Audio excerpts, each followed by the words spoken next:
Mirë se vini në ditarin e orës 9, vetëm pas pak do të ndiqni. Identifikohen autorët e dyshuar si ekzekutor të 26 vjeçarit Santiago Malco. Policia gjeti armën e krimit në makinën që autorët e dogjën pas atentatit. Partia Demokratike i dërgoi prokurorisë dokumentat që sipas saj vërtetojnë se Agim Kajmaku arrestua në Greqi për një shumë parash të falsifikuara. Basha paralajmëroi denoncime për kryebashkiak të tjerë socialist. Edi Rama paralajmëron deputetët dhe kryebashkiakët e Veriut të kenë kujdes me personat e inkriminuar që mund të emërohen në poste drejtuese. Porosie veçantë për shkarkimin e drejtorëve rajonal në Shkodër. Zonja dhe zotëri, mirëmëngjes, mirë se po takohemi edhe sot me ditarin e orës 9 në këtë transmetim të drejt për drejt në A2 CNN.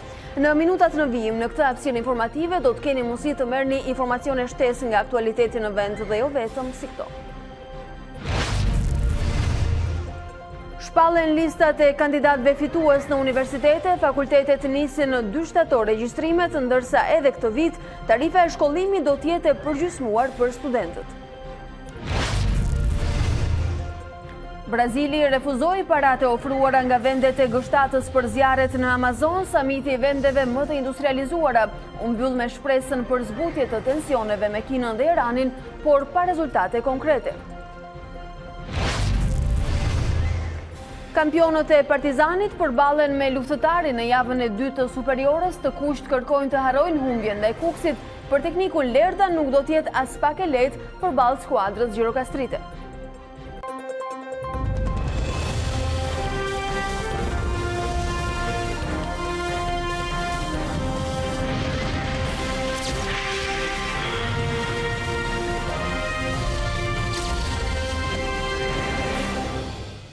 Të nderuar shikues, me aktualitetin e orëve të fundit në vend e nisim edhe këtë hapësirë të parë informative për sot. Një 26 vjeçar u ekzekutua mbrëmjen e djeshme në rrugën Xhenfizo Keko në Tiranë. Viktima është identifikuar si Santiago Malco, person me precedent penal.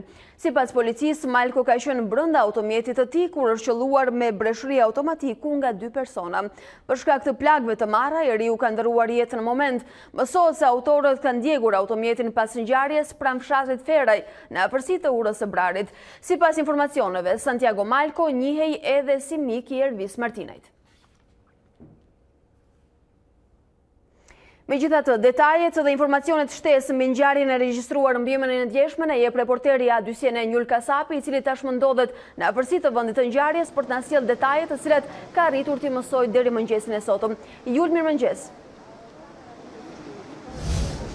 Atëherë, Alba, për sa i përket ekzekutimit të 26 vjeçarit mbrëmjen e djeshme Santiago Malco, policia e Tiranës ka shoqëruar mbi 15 persona. Bëhet fjalë kryesisht për dëshmitarë okular të cilët kanë parë ekzekutimin e 26 vjeçarit, ndërkohë që ka pasur dhe një person të dyshuar, bëj fjalë për shtetasin me iniciale DA.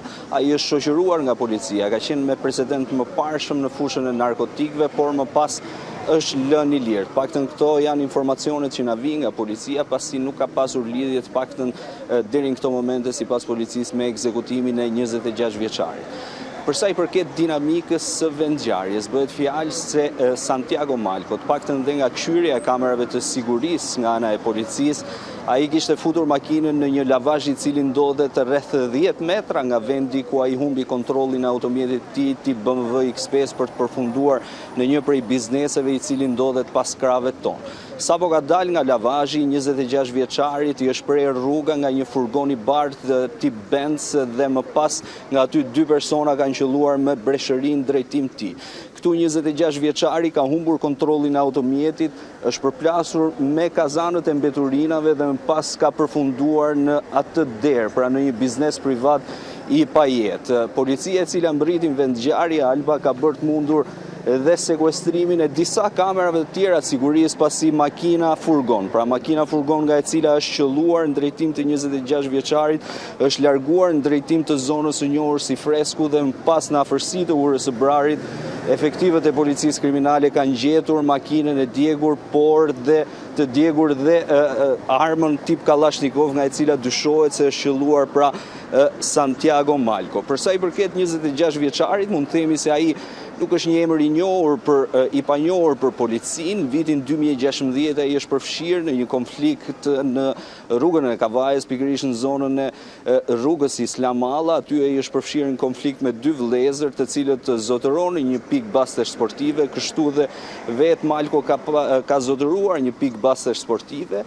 Aty sipas policisë në atë kohë, vitin 2016, në atë kohë 23 vjeçar, Santiago Malko ka shkuar në lokalin e dy vëllezërve, është konfliktuar fizikisht me ta, kanë nxjerrë pistoletën tentativë për t'i qelluar, por më pas dy vëllezërit e kanë neutralizuar, i kanë marrë pistoletën dhe më pas ata u shoqëruan nga policia pasi pati edhe një konfuzion përsa i përket informacioneve, pasi dyshoi se vëllezërit donin të qellonin mbi Malkon, por doli krejt e kundërta dhe në atë kohë Santiago Malko u shoqërua në polici. Për të dalë dhe në vitin 2018, një vit më parë, ai u pa dhe në kamerat e sigurisë në ngjarjen e ish bllokut ku mbeti i plagosur Ervis Martinaj, pra miku i tij, i cili i njeh si miku i tij dhe u vra Fabian Gaxha, ngjarje kjo për të cilën është shpallur në kërkim ish speciali i forcave ushtarake. Të paktën këto informacionet më të fundit të Alba janë shoqëruar 15 persona, por ritheksoj se janë të gjithë dëshmitar okular, të cilët kanë thënë se Santiago Malko kishte lënë makinën në një lavazh, kishte pirë kafe në një prej lokaleve e cila ndodhet përballë lavazhit dhe sapo ka dalë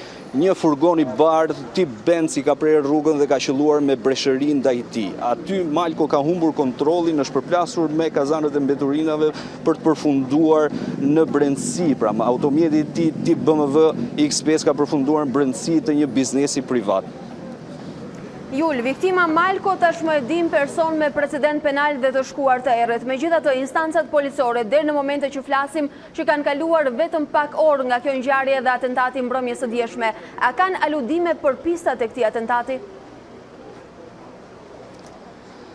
Atëherë fillimisht ditën e dieshme Alba, policia kishte dyshime për një person. Ai është shoqëruar pasi dyshohej se Malko mund të kishte lidhje me atë për shkak në fushën, kryesisht në fushën e narkotikëve, por më pas ky shtetas është lënë i lirë nga ana e policisë. Nuk dihet nëse është një taktikë e policisë për të vijuar hetimet, por ai është marrë në pyetje ditën e dieshme dhe më pas është lënë i lirë. Gjithashtu policia nuk përjashton dhe pistën e hakmarrjes, kjo dhe për shkak të konfliktit që Malko ka pasur me dy vëllezërit në vitin 2016 në rrugën Islam Alla për shkak të një borxhi rreth 1000 euro. Aty konflikti nisi fizikisht dhe më pas përfundoi në nxjerrjen e armës nga Santiago Malko, i cili më parë ka qenë dhe ish efektiv i patrullës përgjithshme për një kohë të shkurtër rreth gati një vit, por më pas policia pas hetimit të ngjarjes doli në konkluzionin se ka qenë Malko ai i cili ka nxjerrë pistoletën dhe vëllezërit të cilët edhe ata zotëronin një pikë bastesh sportive, ja kanë marrë atë në mënyrë që 23 vjeçari në atë kohë të mos qëllonte ndaj tyre. Jul Kasapi, unë të falenderoj që u ndodha atje mëngjesin e sotëm duke na e demonstruar dinamikën e këtij atentati. Të falenderoj dhe për informacionet shtesë që arritë të sjellësh mëngjesin e sotëm. I rikthehemi dinamikës politike në vend. Partia Demokratike ka dërguar në prokurori tashmë disa dokumenta që sipas opozitës tregojnë se Agim Kajmaku, kryebashkiaku i Vorës, u arrestua në Greqi për një shumë parash të falsifikuara në emrin Jorgo Toro. Prova më e fortë sipas opozitës është se pasaporta e personit arrestuar ka të njëjtin numër me atë të Agim Kajmakut. Pas nisjes së denoncimeve në adresë të Agim Kajmakut nga Partia Demokratike, Prokuroria e Përgjithshme i kërkoi Selis Blu materialet dhe dokumentet që vërtetojnë problemet e kryebashkiakut Vorës me drejtësinë greke. Partia Demokratike i është përgjigjur kësaj kërkese, duke i dorëzuar prokurorisë 2 dokumente. Dokumenti i parë përmban vendimet e prokurorisë dhe gjykatës greke në lidhje me Kajmakun. Sekretari i përgjithshëm i Partisë Demokratike Gazmend Bardhi citoi për mediat një pjesë të vendimit të zbardhur të gjykatës greke. Se shtetasi i arrestuar për krimin që dënohet me jo më pak se 10 vjet është shtetasi shqiptar Jorgo Toto, që posedon pasaportën me numër Z01 8497. Dhe për të përforcuar argumentin e Partisë Demokratike se Agim Kajmaku dhe Jorgo Toto janë i njëjti person, sipas Gazmend Bardhit, vlen dokumenti tjetër i dorëzuar në prokurori, ai nga sistemi TIMS. Sipas sistemit shtetëror TIMS, Agim Kajmaku, që është eksaktësisht personi që shikoni në foto, kur ka patur emrin Jorgo Toto, i datlindjes 6/7/1971, i biri i Imer dhe Magje, ka qenë posedues eksaktësisht i pasaportës me numër Z014847. Këto, sipas Partisë Demokratike, janë prova të pakontestueshme se Kajmaku është subjekti i dekriminalizimit. Agim Kajmaku, kryebashkiaku i Vorës, i cili u zgjodh në 30 qershor, publikoi një foto nga pasaporta që sipas tij provon se ai ka kaluar kufirin me Greqinë në qershor të këtij viti. Foton e dokumentit që Kajmaku pretendon se është pasaporta e tij, ai e shoqëron me një mesazh në rrjetet sociale. Ja ku e kam që kam hyrë e kam dalë nga Greqia para se të dilte emri kandidat. E vërteta ime do të vërtetohet se e kam thënë, po jo nga limoni i shtrydhur i Partisë Demokratike, po nga autoritetet. Unë s'jam arrestuar dhe s'jam dënuar në Greqi, po kam bërë punë me emër tjetër si gjithë shqiptarët, shkrua në reagimin e tij të mbrëmshëm kryebashkiaku i Vorës. Nga ana tjetër, kreu demokrat Lulzim Basha paralajmëroi denoncime të tjera për të zgjedhurit socialistë që sipas tij kanë të shkuar kriminale. Lulzim Basha paralajmëron publikimin e të tjera dokumentave për të shkuarën kriminale të tjerë kryebashkiakëve socialistë dal nga 30 qershori. Partia Demokratike po shqyrton të gjitha rastet, bëhet fjalë për 10 individ me rekorde kriminale të garuar nga Edi Rama, të kandiduar nga Edi Rama, sigurisht nuk janë as kryebashkiak as këshilltar, janë pjesë e një procesi antikushtetues. Kreu i PD-s akuzon prokurorinë se po hesht para provave të paraqitura nga PD, si për Agim Kajmakun e Vorës, ashtu dhe për Valdrim Pjetrin e Shkodrës. Megjithatë, pas pushimeve të verës, shtatori do të nisë intensivisht për Partinë Demokratike. Opozita ka vazhduar gjatë gjithë verës aksionin e saj, duke përfshirë protestat, dhe do të vazhdojë të bëjë të njëjtën gjë. Por, së bashku me qytetarët shqiptar, opozita, përveç protestave që do të jenë edhe më të mëdha, edhe më të fuqishme, në një situatë që është edhe më e vështirë, edhe më e pakapërditshme për njerëzit, siç është kjo sot me ekonominë në gjendje krize totale, me buxhetin e vjedhur e të grabitur, me taksat e të rritura edhe më shumë, që parashikojnë dhe parathon protesta edhe më të fuqishme. Paralelisht me këto do të fokusohemi edhe më shumë në zgjidhjet që do t'ju ofrojmë shqiptarëve. Gjetjet e investigimeve mbi të shkuarën jo të pastër të kryebashkiakëve socialist po i paraqiten faktorin ndërkombëtar. Për rreth 2 orë në zyrën e Lulzim Bashës ishte nënkryetaria e CDU-s CSU-s gjermane e më pas ambasadori austriak. Komunikim i cili vazhdon intensivisht në mënyrë pothuajse të përditshme dhe do të vazhdoj edhe në ditët dhe javët në vijim. Por si do të reagoj PD përkundrejt zgjedhjeve të pjesshme që duhet të mbahen për të plotësuar vakancat që u krijuan si pasojë e denoncimeve të saj. QZ-ja mund të bëj zgjedhje edhe në Vietnam, kështu siç kanë shkuar punët, por QZ-ja nuk ka asnjë tagër të organizojë një proces kur i teket dhe si i teket, por duhet të ndjekë dhe të zbatojë kushtetutën dhe dekretin e presidentit.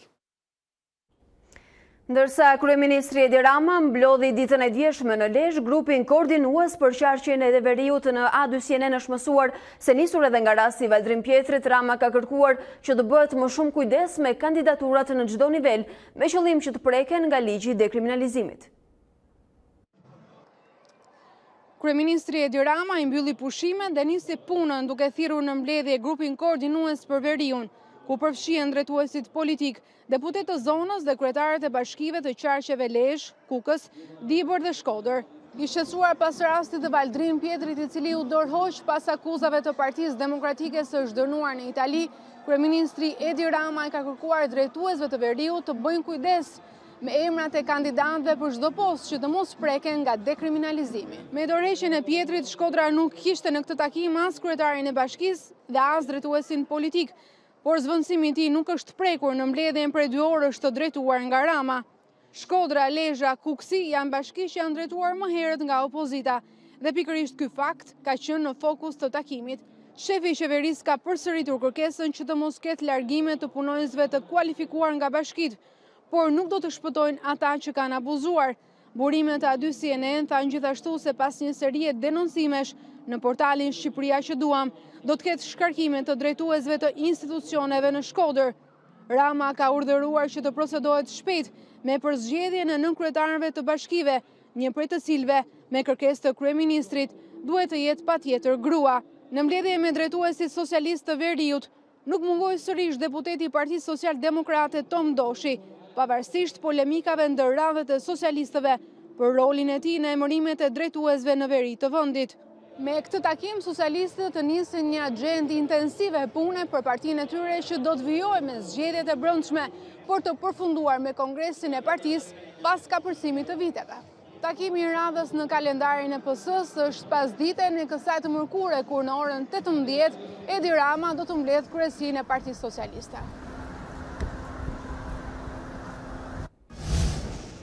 Ndërkohë ne në studion e Ditarit, mëngjesin e sotëm, zhvillimet e shumta politike të orëve të fundit do t'i diskutojmë me opinionisten Edlira Gjoni. Zonja Gjoni, mirëmëngjes dhe mirë se vini. Mirëmëngjes.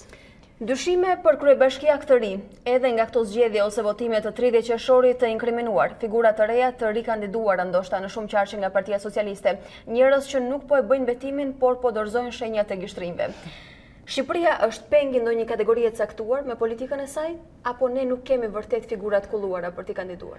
Jo, mendoj që figurat kulluara ka me shumicë, puna është që mënyra se si është bërë politika në Shqipëri vitet e fundit, i ka çuar ato në shtresat e treta të katërta, i ka tërhequr nga jeta publike, nuk pretendojnë as nuk duan që të marrin poste, sepse janë këto njerëzit që nuk kanë frikë as nga e kaluara e tyre, një njeri që nuk ka frikë nga krimi që ka bërë, nga kaluara e tij, që e mbron krimin me krim apo krimin me gije, është sigurisht të dalë përpara atij që është inteligjent, që është intelektual, që do vërtet që të bëjë një diçka me integritet, me moral, me etikë të lartë. Për këto nuk ka vend në politikën shqiptare.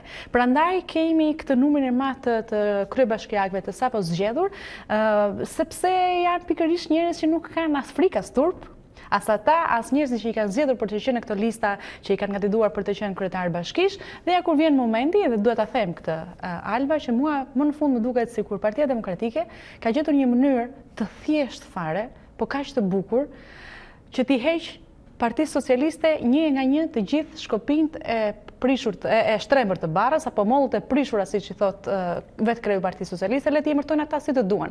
Nëse Partia Demokratike do të vijojë që t'i kapë një nga një të gjithë elementet për të cilit ajo ka informacion, ja ku rrëzuar Rama, s'ka nevojë që të bëjmë protesta. Duket se punën dhe kauzën ja ka lehtësuar pikërisht Partia Socialiste, por nga ana tjetër po i spastron figurat e Partisë Socialiste me këto denoncime.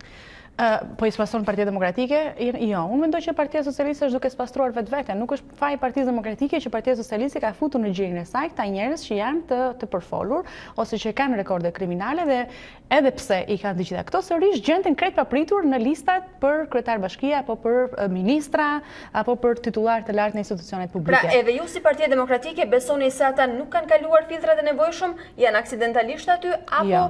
me ndërgjegjet plot ato janë kandidatura të cilat i kanë marrë përsipër barë mbi shpinë ti keni si kryebashkiak?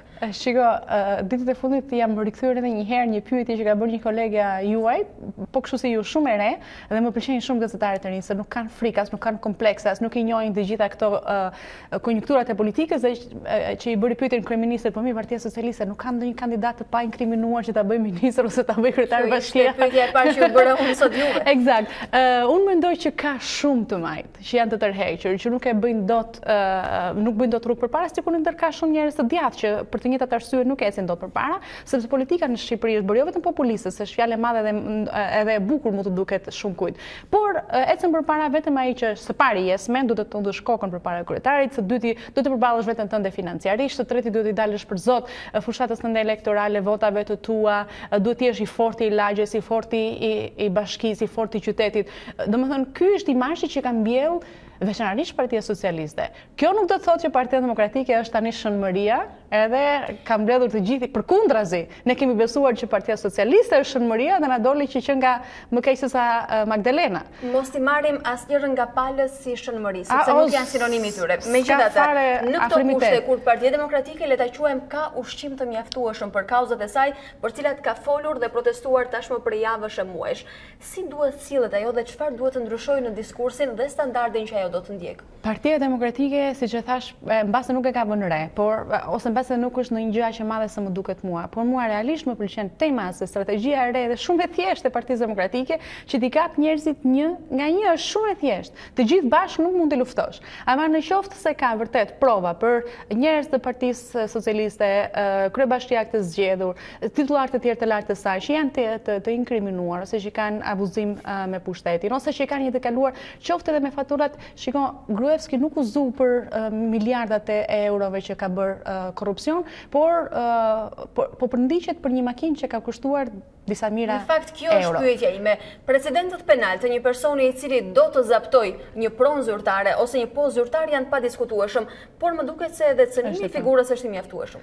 Sigurisht, dhe unë mendoj që kjo gjëja që Partia Socialiste nuk e ka vënë re ose që e ka lënë ta anashkalohet duke pranuar me ndërgjegje të plota. Unë nuk i besoj këtyre historive, domethënë që Partia Socialiste nuk e paska ditur që njerëzit që ajo ka afruar kanë pasur një të kaluar të dyshimt. Nëse kjo është e vërtet, atëherë Partia Socialiste nuk është fare institucioni që ne besonim se ishte. Domethënë që i pas të gjitha dyert të hapura, pas ka asnjë lloj filtri, një parti që është në pushtet, domethënë që pretendon se ka 1 milion shurpllaka ku di unë, nuk pas ka mundësinë që të filtroj kandidatit që do vi bëj nesër figurët e saj kryesore në nivelin lokal. Unë këtë nuk e blej. Domethënë këtë justifikim. Tani, në qoftë se ata i kanë kaluar këto filtra, këto verifikime dhe kryeministrit, figura të tjera eksponentë njohur Partisë Socialiste dalin dhe i prezantojnë në fushat me krenari, ju duket e arsyeshme dhe logjike? Shiko, jo vetëm që nuk është e arsyeshme dhe logjikshme, por është edhe po aq shkelje nga ana e kryeministrit dhe ministrave socialistë që kanë bërë fushat për këta njerëz, saqë është edhe për këta vetë që kanë plotësuar formularet e dekriminalizimit në mënyrë të gabuar, të gënjeshtërt, pra kanë abuzuar me ligjin, gjithë është shkelje penale që të gënjesh në formularin e dekriminalizimit, por e keqja është se nëse Partia Socialiste pretendon që në fakt nuk i di se siç pretendoi dje zoti Rama që nuk ka pasur kohë që të filtrojë kandidatët e saj dhe që tani u bën thirrje atyre në sallë, thua se ata në sallë, ata ishin dëgjues, një lloj siç mund të ishin shumë dhe u bërtisa atyre që herën e ardhshme ne do të kërkojmë më shumë kohë në dispozicion që të filtrojmë kandidatët tanë, sikur kandidati ja çoj dikush me zor. Në fakt, po ky person, pra kryeministri jon, ka bërë fushat me njerëz që ne tani e dim që janë kryebashkiak të zgjedhur, tek të cilët Partia Demokratike akoma nuk ka shkuar, por ata do t'ju vi, që janë shkelës të legjit në forma edhe të tjera, se nuk është thënë vetëm krimi, nuk është vetëm droga, dhe nuk është vetëm vrasja që janë më të rëndat, po edhe plagjatura është krim dhe ne dimë shumë mirë që kemi kryebashkiak që janë të akuzuar për plagjaturë. Kemi eksponent shumë të lartë të Partisë Socialiste që janë akuzuar se kanë vjedhur punën e tjetrit. Në qoftë se Partia Socialiste nuk ka arritur të filtrojë kandidatët për kryebashkiak, nuk ka arritur të përshëndrojë në programet elektorale që në fakt duhet i prezantonte dhe të ishin kryefjalë e fushatës, çfarë bëri Partia Socialiste për të zgjedhje? Po ishte edhe e vetme.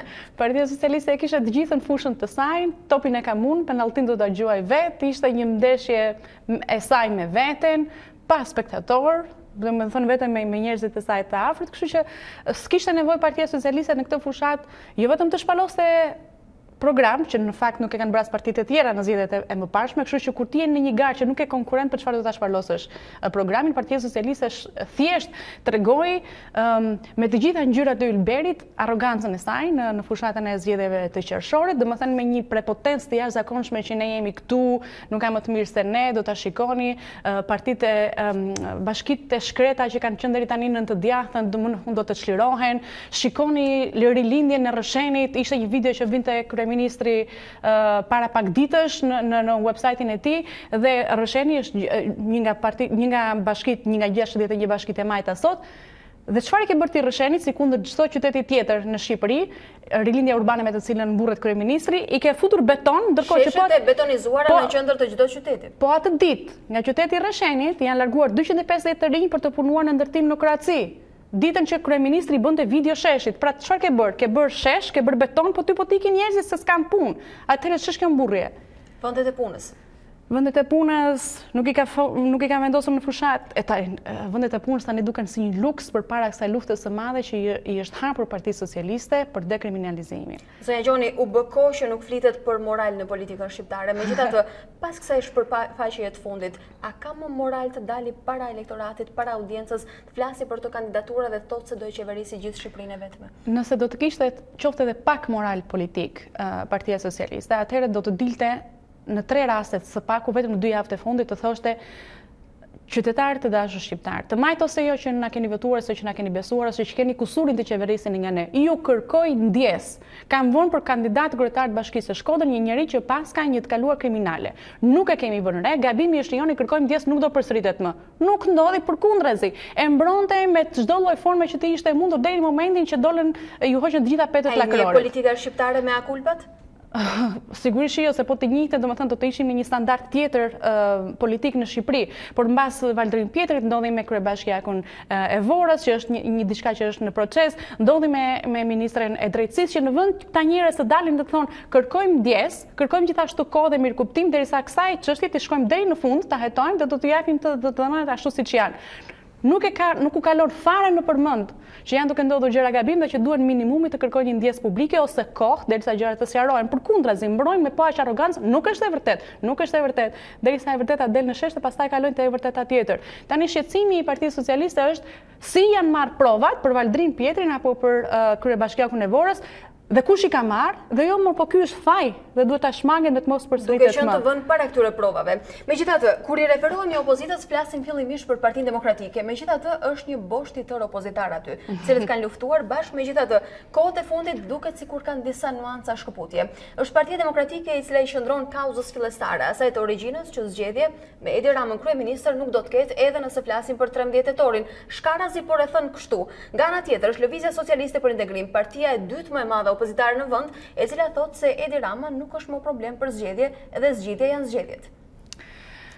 Okej, që ka një lloj ftohje ose le të themi jo më një unitet si në kohën e protestave midis LSI-s dhe Partisë Demokratike, kjo është e dukshme. Gjithashtu unë duhet të sjell në vëmendje diçka tjetër. Të gjitha këto denoncime që po bëhen publikisht njëra pas tjetrës për të tëra rastet po vinë nga Partia Demokratike dhe jo nga Lëvizja Socialiste për Integrim. Pra sipas LSI-s nuk ka ndonjë problematik shumë të madhe që duhet denoncuar publikisht në mënyrën se si apo me kë është duke u qeverisur vendi. Në këtë kuptim unë shikoj edhe të natyrshme pothuajse ftohjen apo shkuarin në kajt të kundërta të dy partive opozitare, sepse interesat janë të kundërta. A janë këto denoncime pikë shtesë për Partinë Demokratike? Për mua po, domethënë për mua duhet t'i shikojmë kështu dhe vetëm kështu, sepse tek e fundit Partia Demokratike është institucion dhe ka fuqi, po aq sa media po edhe pak më shumë për shkak të vendit që ajo zë në politikën shqiptare, që domethënë për mua jo për qytetarët shqiptar, po Partia Demokratike ka filluar që të bëhet një zë i besueshëm ajo vetë. Jo për votuesit apo për ato që e kanë mbështetur ose kanë rruar deri tani, po më në fund është 2 herë brenda 2 javësh që Partia Demokratike po thotë gjëra që vërtetojnë që janë të vërteta. Fatkeqësisht janë provuar denoncimet e saj. Për fat keq për Shqipërinë po. Për Shqipërinë po, kurse për Partinë Demokratike ky është një hap, domethënë një strategji e re që vërteton se me protesta, me manipulime, me molotov, ka ikur koha e këtyre. Nuk kemi më në vitin 97, nuk e do më njëri liderin e përjetshëm. Ka metoda të tjera që janë kaq të buta dhe kaq të thjeshta. Kapi një nga një të gjitha petët e lakrorit, shpalosi dhe jetë e këtë denoncimet dhe dinamika e javëve të fundit duket se kanë zbehur paksa luftën për 13 tetorin dhe për përgjigjen e rëndësishme të 18 tetorit. Çfarë prisit të ndodhë? Do të ketë zgjedhje në 13 tetor siç pretendon akoma presidenti? Jo, nuk do ketë zgjedhje në 13 tetor, sepse zgjedhjet e Shqipërisë për fatin tonë të keq janë njohur ndërkombëtarisht, kështu që nuk ka pasur asnjë lloj deklarate të vëzhguesve ndërkombëtar ose të prezencës ndërkombëtare në Shqipëri, as nuk e marrin fare në konsiderat datën 13 tetor, kështu që ne duhet të jemi pak realist, të shikojmë gjërat ashtu siç janë. Dhe vetmja parti që i bie tamburit të zgjedhjeve të 13 tetorit është LSI-ja, Partia e Presidentit të Republikës normalisht, kështu që unë e quaj vetëm një zhurmë që duhet i bie dhe janë duke i rënë ata që ju intereson. 13 tetor nuk ka. Tani sa i përket vendimit për hapjen e negociatave me Shqipërinë që ndodh po në tetor, imagjinoni ju tani një vend që pretendon të marrë hapjen e negociatash dhe gjysma e 1/3 e vendit tot ka në zgjedhje, 2/3 tot ne kemi bërë zgjedhjet përpara. Mos harroni marrim dhe kryesimin e OSBE-s në muajin janar, një mision shumë i rëndësishëm për një vend si Shqipëria. Kjo është një tragjedi tjetër e cila meriton një temë tjetër nga ditari juaj dhe ju sugjeroj fort që ta bëni, që të dini se cilët janë njerëzit që po punojnë, cilat janë prioritetet Universitetet e Shqipërisë.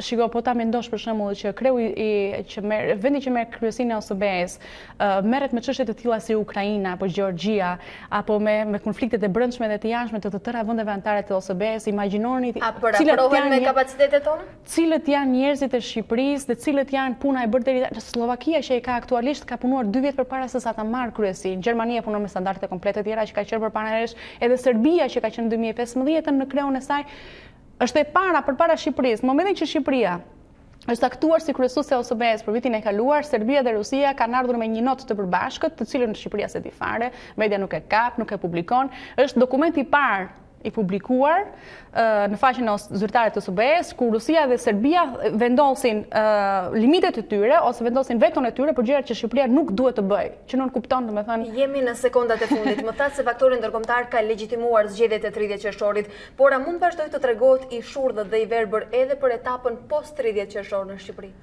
Jo, nuk e besoj. Po ta shikoni me kujdes të gjitha lëvizjet post 30 qershor, në fakt faktori ndërkombëtar, shikojeni pak me media ndërkombëtare që operojnë gjithashtu në Shqipëri, në një farë mënyrë janë duke i mbështetur, jo duke i kundërshtuar.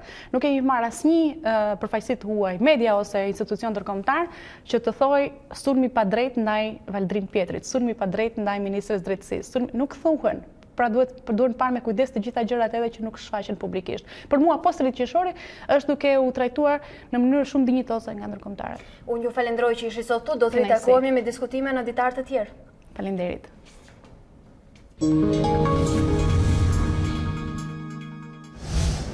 Ne rikthehemi zhvillimeve në vend dhe mbetemi në aktualitet. Merr fund ankthi të rinjve që presin të hyjnë në universitete. 4 fakultetet më të kërkuara të Universitetit të Tiranës shpallin listat e kandidatëve fitues. Në 2 shtator hapen regjistrimet, ndërsa edhe këtë vit tarifa e shkollimit do të jetë e përgjysmuar për studentët. Shkollat e larta shpallin listat e fituesve një javë para regjistrimeve. Fakulteti Ekonomisë, Drejtësisë, i Shkencave Sociale dhe Gjuhët e Huaja i kanë dhënë fund të ankthit të kandidatëve aplikues.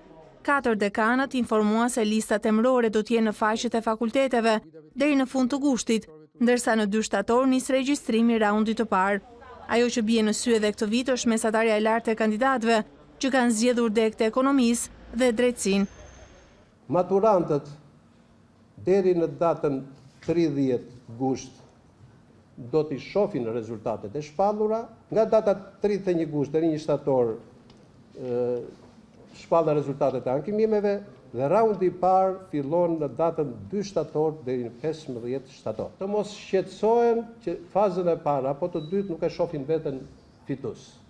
Të presin sepse shpërndarja e më të mirëve do të bëjë që të vijë radha në fazat e tjera. Për herë të parë në deg të ekonomisë, leksione do të zhvillohen edhe në gjuhën angleze, ndërsa Fakulteti Drejtësisë këtë vit nis aplikimin e sistemit 5 vjeçar. Sot ne kemi një sfidë që do ecim me 2 programe paralel, me programin e vjetër bachelor master dhe me programin e ri që fillojnë studentët që hynë për herë të parë si vjet, master integruar 5 vjeçar dhe në përfundim të këtij programi studentët dalin të plotësuar me program të plot të masterit në drejtësi, duke u dhënë hapësirë më të madhe këtij brezi për tregun e punës. Nëse në ekonomi dhe në drejtësi, nota mesatare e fituesve i afrohet 10 absolute, në deg të shkencave sociale dhe gjuhët e huaja, kandidatët janë me mesatare mbi 7.5. Drejtuesit e 4 fakulteteve konfirmuan se edhe vitin e ri akademik, tarifa e shkollimit do të jetë e përgjysmuar për studentët, dhe vlera e zbritur do të mbulohet nga qeveria. Njihemi edhe me zhvillimet politike në Kosovë. Fushata për zgjedhjet e parakohshme në Kosovë do të zgjasë 10 ditë. Fushata do të nisë më 25 shtator dhe do të mbyllet në datë 4 tetor. Partitë politike kanë kohë deri në 30 gusht për shpalljen e koalicioneve. Fushata zgjedhore fillon me 25 shtator, përfundon me 4 tetor. Aplikimi për regjistrim si votues jashtë Kosovës fillon me 30 gusht, përfundon me 10 shtator. Mbështetje unanime nga Këshilli i Përgjithshëm i Lidhjes Demokratike të Kosovës për kandidaturën e Vjosa Osmanit si kryeministre. Kryetari i partisë Isa Mustafa kërkoi përkrahje maksimale për të edhe gjatë fushatës zgjedhore. Vjosa Osmani mori mbështetjen unanime të Këshillit të Përgjithshëm të LDK-s për kandidaturën e kryeministres së Kosovës. Kryetari i Lidhjes Demokratike Isa Mustafa kërkoi përkrahje maksimale për Vjosën, si gjatë fushatës zgjedhore, ashtu edhe si kryeministre e ardhshme. Përpos falënderimit, kërkoj të gjithëve që ta përkrahin maksimalisht edhe në fushat, edhe ta përkrahin edhe kur të vinë pozitën e kryeministre, sepse ka mjaftë. Kandidatura e Osmanit u prit me reagime pozitive në Kosovë, duke qenë se bëhet fjalë edhe për rastin e parë që një grua kandidohet për këtë post. Ende pa u shpallur data e zgjedhjeve, e madje para se të shpërndajë parlamenti, partitë politike nisën bisedimet për krijimin e koalicioneve të reja parazgjedhore. Nisma Social-Demokrate e Kosovës dhe Aleanca Kosova e Re do të garojnë së bashku me kandidat për kryeministër Fatmir Limajn. Më herët AK-ja e Ramush Haradinaj dhe PSD-ja e Shpenda Ahmetit zyrtarizuan koalicionin mes tyre. Me vendim të presidentit Hashim Thaçi, zgjedhjet e përgjithshme në Kosovë do të mbahen në 6 tetor.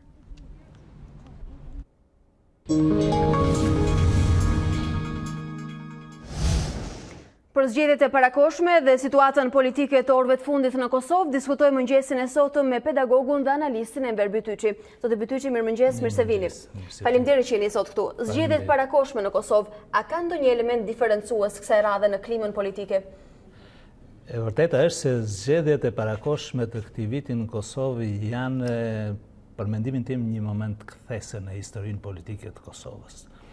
Ato ndodhen pas dorëheqjes së kryeministit në detyrë zotit Haradinaj, dhe kjo dorëheqje me sa duket ishte një augur i mirë për Kosovën dhe jo thjesht për disa parti politike.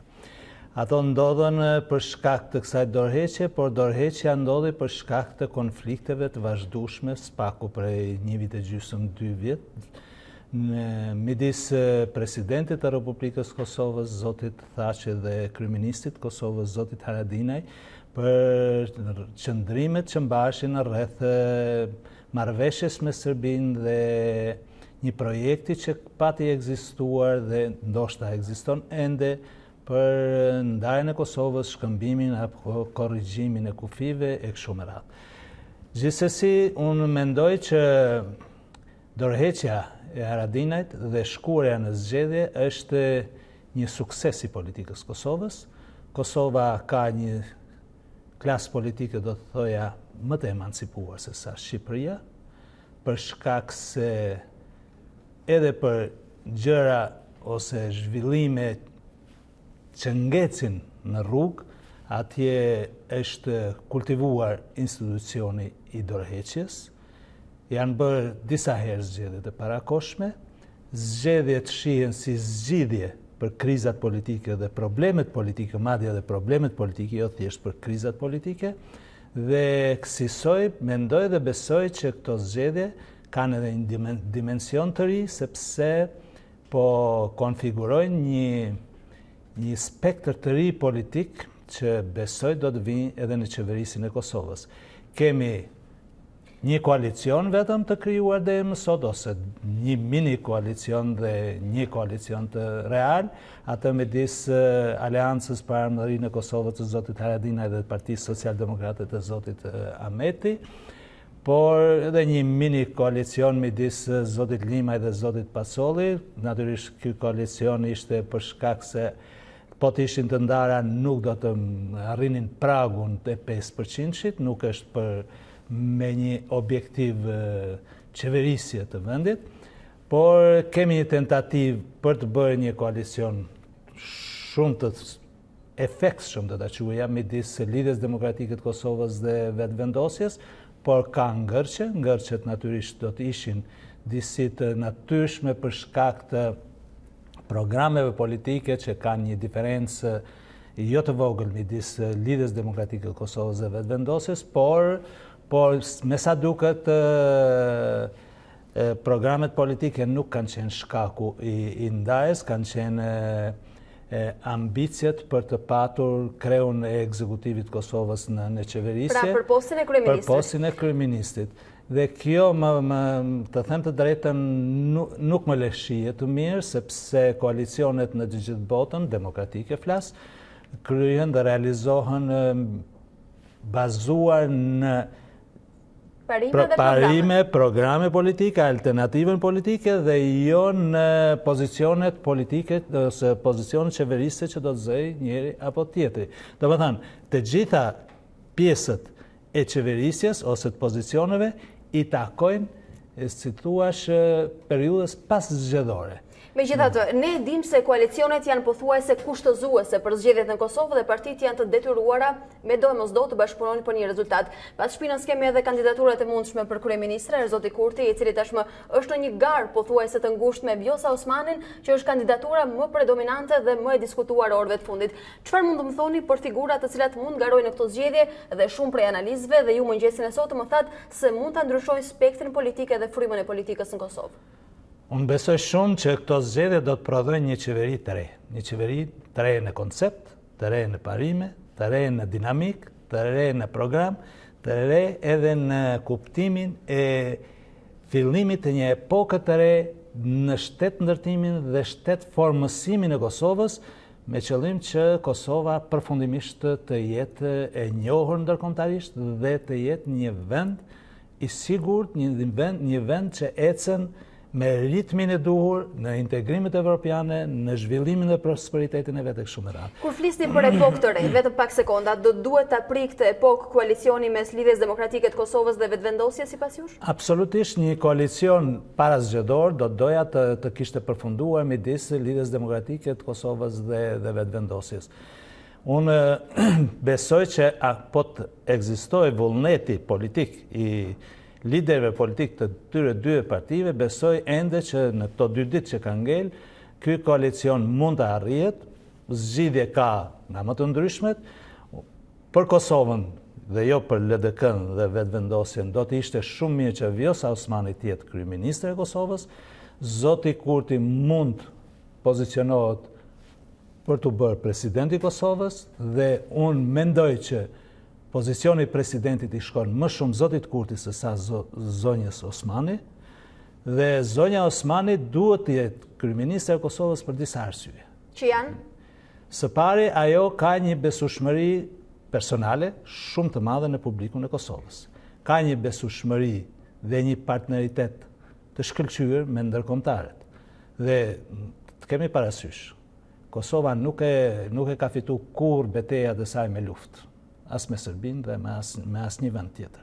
Por, i ka fituar nëpërmjet një politike paqësore në bashkëpunim me miqt ndërkombëtar. Domethënë, pa miq, pa aleat, nuk mund të fitojë jo vetëm Kosova, pa as një vend i vogël në çdo vend. Dhe ju thoni se zonja Osmani mund të jetë prince në këtë rrugë. Zonja Osmani është njeriu i dur që mund të realizoj këtë mision shumë të rëndësishëm, misioni më i rëndësishëm të ta quaja, ndonse një pjesë e vogël e popullatës në Kosovë janë të interesuar për dialogun dhe zgjidhjen, sepse ka probleme shumë të mëdha sociale, papunësia, ngecja e zhvillimit ekonomik, varfëria të tjera, prandaj këto janë elementet më të rëndësishëm, lufta kundër korrupsionit dhe kriminalitetit kështu me radhë. Këto janë çështje të cilat mund t'i përballojnë të dy partitë politike që janë shprehë dhe kanë kredibilitet të luftojnë kundër korrupsionit, sidomos të dy liderët, edhe Vjosa Osmani, edhe Albin Kurti, ndërsa në pozicionin drejtues unë do doja që ata të ndanin të tillë pozicion, por vetëm duhet të theksoj faktin se edhe nëse vetëvendosja dhe Lidhja Demokratike e Kosovës do të bëjnë një koalicion para zgjedhor ose pas zgjedhor dhe do ta qeverisin Kosovën, atyre do të duhet patjetër edhe aleat të tjerë, të cilët sepse do të duhej një qeverisje e konsoliduar, një qeverisje që do të kishte një mbështetje të gjerë politike dhe njëkohësisht qytetare. Pra, aleat edhe në numra? Edhe në numra, edhe në... Por, Lidhja Demokratike e Kosovës dhe me sa di unë edhe vetëvendosja kanë përjashtuar çdo mundësi të një koalicioni me Partinë Demokratike. Shkak mua më vjen keq që në Kosovë ose në një vend, qoftë në Shqipëri, ka përjashtimet të tilla që me X parti politike nuk bëjmë koalicion dhe e shohin si delën e zezë, për mendimin tim Partia Demokratike duhet ta kërkojë te presidenti i saj, themeluesi i asaj partie, problemin, zoti Thaçi problemin, sepse vetë Partia Demokratike nuk besoj se është delë e zezë në Kosovë, pavarësisht gabimeve. Do të flasim pak sekonda edhe për Partinë Demokratike. Megjithatë, a besoni se zoti Kurti do të arriti më njanoj ambicjet personale në të mira madhore? Zoti Kurti ka mbajtur qëndrime, do të thosha, edhe ekstreme radikale, edhe të moderuara. Do më thënë, a i ditë tjetë edhe moderator, ditë tjetë edhe radikal. Ndërkohë që zonja Vjosa, zonja Osmani, ditë tjetë një politikane shumë e vendosur, shumë këmbgulse, me ide të qarta, por jo radikale. Do më thënë, radikalizmi nuk është pjesë e karakterit të politikës së zonjës Osmani. Por a ka çështje të lëna pezull Kosova ku duhet radikalitet edhe nga zonja Vjosja nëse nesër do të jetë kryeministre e Kosovës, si për shembull çështja e lënë pezull me Selbin dhe çështja e shkëmbimit territorëve për cilat nuk kemi pasur një qendrim. Unë besoj radikalizmi i të dy palëve do të duhet në luftën kundër korrupsionit dhe kriminalitetit në Kosovë.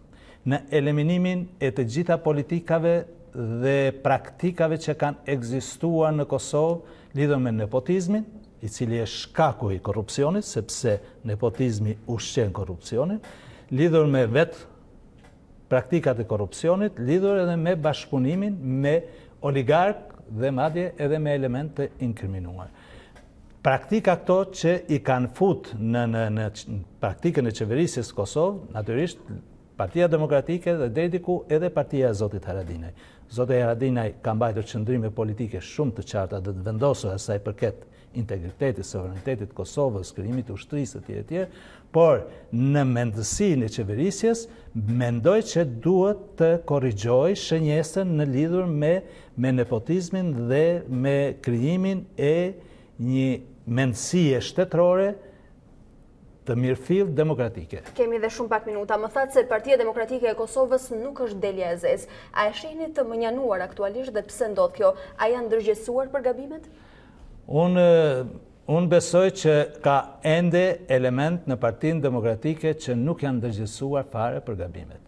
Zoti Veseli bën përpjekje të shumta që ta distancojë Partinë Demokratike nga gabimet dhe dështimet e deri së sotme, por është shumë vështirë ta distancojë derisa ai nuk distancohet nga njerëzit që kanë shkaktuar këto gabime.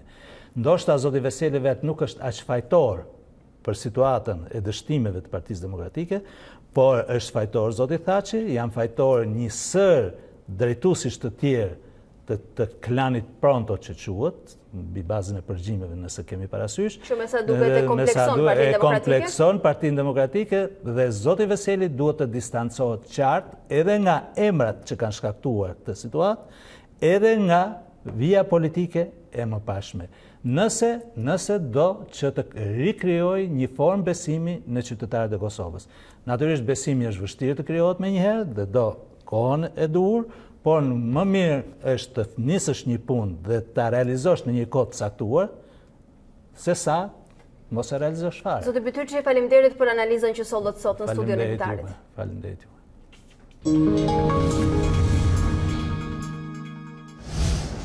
Shohim dhe zhvillimet në arenën ndërkombëtare. Në një konferencë të zhvilluar në mbyllje të samitit 3 ditor në Francë, presidenti amerikan Donald Trump dhe ai francez Emmanuel Macron folën për unitet, pavarësisht mosmarrveshjeve që u manifestuan për çështjen tregtare, Iranin apo taksën digjitale.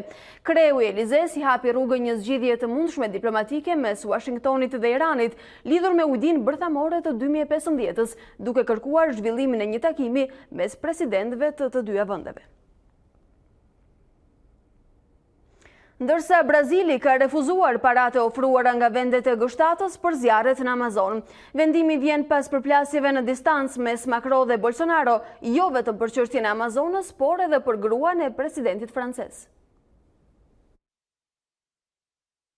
Qeveria braziliane tha se do të refuzoj ofertën për ndihmë nga vendet e G7-s për luftën kundër zjarreve në pyjet e Amazonës. Presidenti francez Emmanuel Macron, i cili organizoi samitin 3 ditor që u mbyll të hënën, tha se 22 milion dollar do të lëvroheshin menjëherë. Zyrtarët brazilian nuk e arsyetuan vendimin për të refuzuar parat, por presidenti Jair Bolsonaro ka akuzuar Francën se e trajton Brazilin si koloni. Duke komentuar ofertën e G7-s, shefi i kabinetit të Bolsonaros, Onyx Lorenzoni, u shpreh: Ju falenderoj, por ndoshta parat janë më të rëndësishme për të ripyllëzuar Europën. Macron nuk arrin dot të parandalojë një zjarr të parashikueshëm në një kishë që është pjesë e trashëgimisë botërore dhe kërkon të na jap neve leksione. Një numër rekord zjarresh vazhdojnë të digjen në Brazil, kryesisht në Amazon, sipas agjencisë për kërkimet hapësinore në vend. Më herët Bolsonaro ishte shprehur se qeveria nuk i kishte resurset për të luftuar flakët, ndërsa kritikët e akuzuan se retorika e tij antiambientaliste kishte ndikuar në përkeqësimin e shpyllëzimit. Organizata Greenpeace në Francë tha se reagimi i G7-s ndaj krizës kishte qenë i papërshtatshëm, duke konsideruar përmasat e katastrofës. Aktori Leonardo DiCaprio premtoi se do të dhuronte 5 milion dollar për Amazonën, ndërkohë që 7 vendet më të industrializuara të botës ofruan 20 milion. Bolsonaro dhe Macron po përplasen për javësh për çështjen e Amazonës. Sheri në distancë u zhvendos edhe në plan personal, kur kreu i Elizes tha se gratë braziliane duhet të ndiheshin të turpëruara nga presidenti Bolsonaro, i cili u tall në rrjetet sociale me bashkëshorten e Macron, Brigitte. Hapësira për të rejat në sport, kampionët e Partizanit përballen me Luftëtarin në javën e 2 të superiorës. Të kusht kërkojnë të harrojnë humbjen ndaj Kukësit dhe kjo vetëm nëse dalin me pikë të plota nga ky takim. Për trajnerin Lerda nuk do të jetë as pak e lehtë përballë skuadrës gjirokastrite. Pas nisjes së dobët të kampionatit, kampionët e Partizanit përballen me Luftëtarin. Objektivi është një: rikthimi i besimit dhe 3 pikët që do të linin pas humbjen ndaj Kukësit në javën e parë.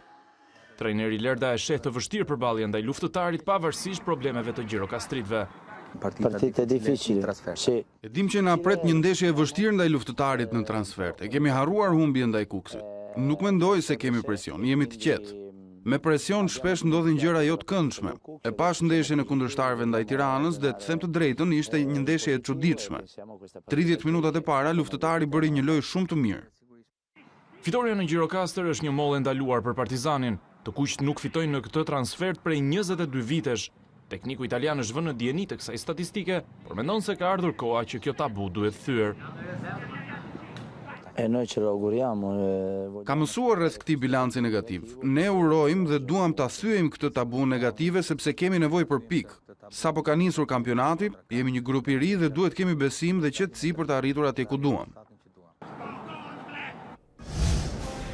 Kjo ishte e gjitha e përgatitur për ditarin e këtij mëngjesi. Ju vazhdoni që ndroni me A2 CNN.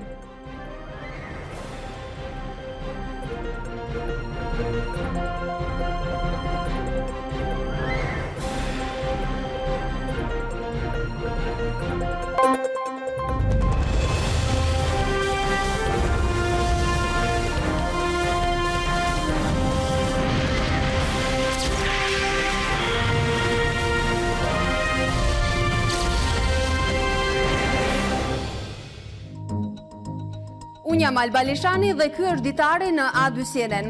Për të parë të gjitha videot e ditarit, klikoni subscribe.